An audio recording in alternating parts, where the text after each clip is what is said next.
y'all. Oh my gosh. Hey y'all, welcome to my channel. You're watching Dr. Ladrina. I will be talking about medical. Yeah.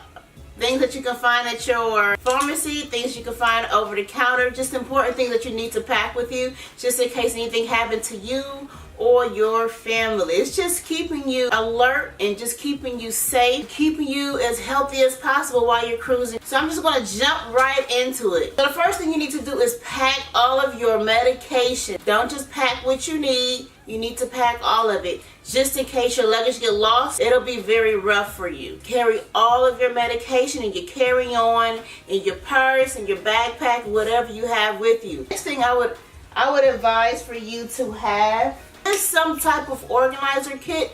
There are smaller ones where you can compact in your bag. This is just one I particularly use. You can stack them up as many as you need. Depending on how long your cruise is, I would just say have it organized there and ready. A lot of people ask me about motion sickness. They don't want to cruise because they're scared they might get that motion in the ocean. I would say don't be afraid of that. There's plenty of different options for motion sickness. There's different types of pills that you can take. One thing is Dramamine. You'll take that a couple hours before you start cruising. Just in case there's a bad storm or bad weather, the boat could be a little rocky on that night. Just take the pills. They'll really help you out. You'll never know. Bonai, that I heard that's better on the stomach. Generic motion sickness pills work as well. It's just more so like a lower dose. I take the Dramamine, and for longer days, sea days, like if I take like, I don't know, 14-day cruise, 11-day cruise, I'm probably going to need more pills. And it's just called motion sickness relief. I'm sure you can't see this, but it's from Walmart, okay? It's a Quake. They also have the travel wristbands that you can use. I know a brand is called C-Band, and you just put that around your wrist. Let's say, for instance, you do get motion sickness or you feel a little queasy. Go reach out for some green apples. There's plenty of fruit on the ship. Day and night, overnight, you know, in the buffet. First aid kit, you're gonna need your first aid kit. Now, I have a couple. I have one that's called Care Pack, and we all know Johnson & Johnson. I know the Dollar Tree have some. They come with cleansing wipes, gauze, band-aids, and things of that sort. So go ahead and make sure you pick these up. It's very, very important. They have different size band-aids in it. Pick you up some Airborne, some Advil, Tylenol, things of that sort. Sometimes if you're leaving on a cruise in January and you're going way out somewhere really, really warm, people don't cope very well with climate change, especially that quickly. So go ahead and make sure you get like some allergy pills, some Motrin, Tylenol, ibuprofen, things like that. Just just small packs. You don't have to bring a big bottles or whatever. Get yourself some chapstick. The went on the cruise and all that walking you're gonna be doing, your lips might be a little dried out. Get some repellent. Get some off. Get something for your skin when you're going on these islands. You might be going on an excursion in the woods somewhere. You might be hiking, or you might be in the lake and in the water. And mosquitoes could be anywhere. So make sure you get some off. I've also seen these mosquito repellent wristbands. I've seen them at Walmart, and I've also seen them in the dollar store. For my thicker thigh, ladies and gentlemen, get some chafing cream. When you walk in and your thighs kind of rub, or any other area, you're going to be walking a lot on the islands. So get some of that to rub, in those sensitive areas, and you'll be feeling okay when you come back. Sunscreen. When you're out on the beach, when you're walking, it doesn't matter. The sun beams down on you, especially if you're going to be on the island. It can be very hot.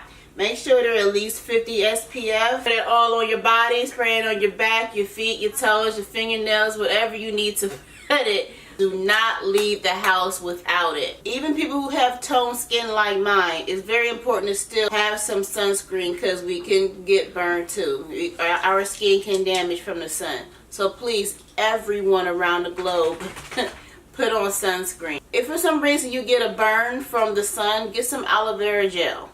It's very good. It helps. Make sure you get yourself a sun hat or a visor. Wear some sunglasses. You really need to protect your face from the sun. Protect your eyes. Protect your beauty. When you finally get in your stateroom, you're going to need this.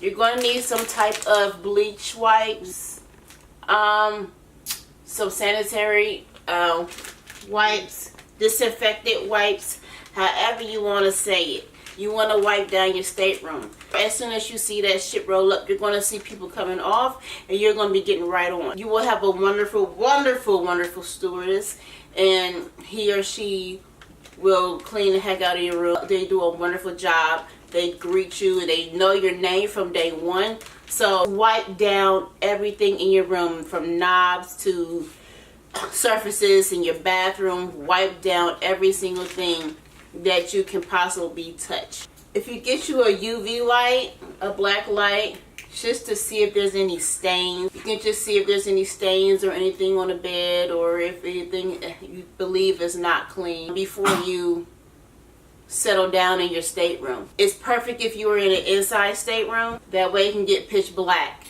So get yourself a UV light. Hand sanitizer. I don't have any with me right now. I didn't get to pick it up. Keep it with you wherever you go. Germs spread. People touch a lot. You're basically sharing on a cruise ship. So keep you some hand sanitizer with you at all times. I want you to think about something. When you're eating at the buffet, you touch those handles, right? Now, the last cruise I've been on was the Anthem of the Sea. Okay, up in New Jersey. In the buffet, on each side, they have a sanitary room. So they have sinks, warm water and soap. They make you go wash your hands. And I think that was awesome. The thing that I want you guys to think about, even though that's awesome, so we go up there 2, 3, 4 times. And every time you go up there, you're touching that handle. So what I would suggest you do is take your hand sanitizer. Every single time you go up there to get something to eat, because you might be getting some finger foods, and you done touched that handle, you done put your fingers on your mouth after 100 people done already touched that handle. So every single time, not just when you go on a buffet, make sure you use your hand sanitizer every single time you're about to. As soon as you get back into your stateroom, wash your hands. This is the reason why I made a medical section. You can easily get sick on a cruise if you do not have everything that you need. So the most effective way to stay healthy is just to keep washing your hands. I just want to add this bonus to the end of the video because it's just me. From now on, I'm taking Dayquil. I went on a 18-day cruise for our anniversary. I got really sick after on our way back home from Hawaii. And I went down to the cruise store. It was a very small bottle of Dayquil, and they charged about $20 for it. This is why I say bring your own stuff, because when you go to those stores, they're going to charge you an arm and a leg triple the price. Get you some Dayquil and some NyQuil, or daytime and nighttime by Equate. It doesn't have to be name brand. That concludes for today, you guys. I hope you guys were paying attention. So make sure you guys tune back in when I post my next video. And until then, you were Docking with Drina. Bye, y'all.